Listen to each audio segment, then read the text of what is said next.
Bonjour, j'espère que vous allez bien. Aujourd'hui, je vais vous montrer quelques feuilles simples et satisfaisantes à l'aquarelle. Alors, comme vous voyez, le premier, ça commence par une petite tige. Et après, j'apporte avec mon pinceau, je dessine une sorte de demi-lune ou une parenthèse et je reviens le remplir à l'autre côté. Vous voyez, je répète. Et cette fois, je vais amener un vert plus foncé dans l'autre côté pour créer une sorte de dégradé.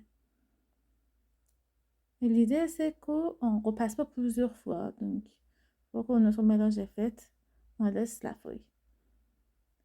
Et on n'hésite pas de faire dans différents sens. C'est bien de commencer par la pointe de notre pinceau sur le papier. Et après, on va remplir avec l'autre côté, avec le vert plus foncé. Donc, ça, c'est les feuilles très sympas, très satisfaisantes. Et aussi, ça remplit vite notre page. Alors, une autre feuille qui est plus simple que ça, c'est on met notre pointe de pinceau. Après, on appuie et on retire. Comme vous voyez, après, on peut venir un petit peu travailler tant que c'est mouillé, si on n'est pas content de notre forme. Et ce type de feuille, ça dépend beaucoup de la forme de feuille qu'on crée, ça dépend beaucoup de la forme de notre pinceau.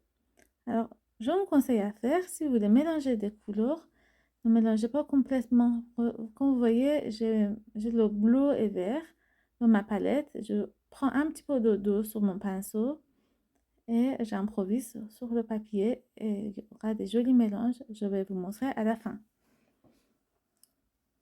Comme ça, c'est un dégradé plus naturel qui se crée. Un autre type de feuille très simple. Vous voyez comment je prends mon pinceau à l'envers et j'appuie.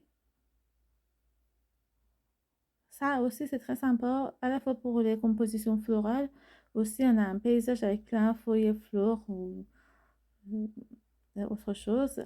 Ça nous aide de remplir la page avec des jolies, plein de petites feuilles. Et c'est chaque fois, c'est une touche de pinceau.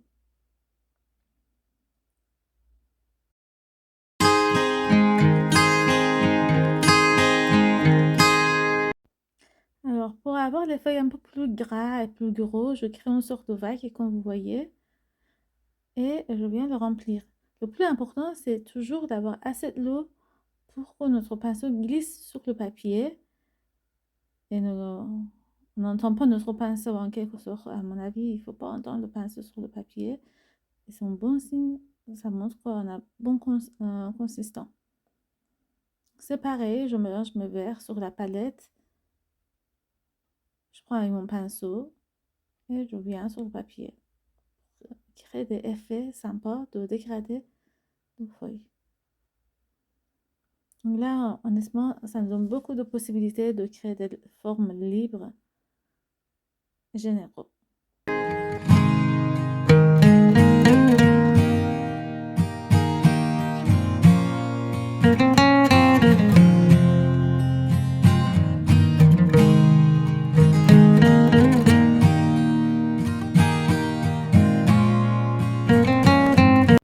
Donc, dans une composition, normalement, on a besoin de différentes tailles de fleurs et de feuilles. Donc, voici quelques idées pour les petites feuilles et petites tiges. Alors, moi, je associe les petites tiges avec les couleurs claires, mais ça m'arrive aussi de faire l'inverse. J'apporte un peu d'indigo quand je fais les petites feuilles.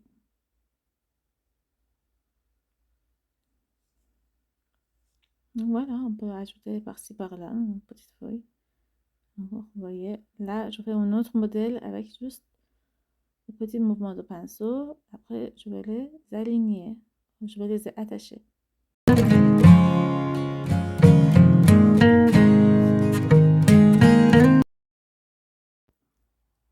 Voilà, je continue encore avec quelques feuilles.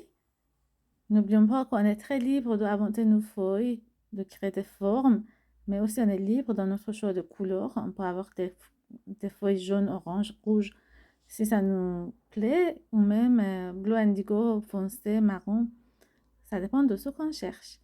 Merci de m'avoir suivi jusqu'à maintenant. N'hésitez pas à liker et partager avec vos amis qui aiment bien faire l'aquarelle. À bientôt. Je voulais aussi vous montrer un peu de plus proche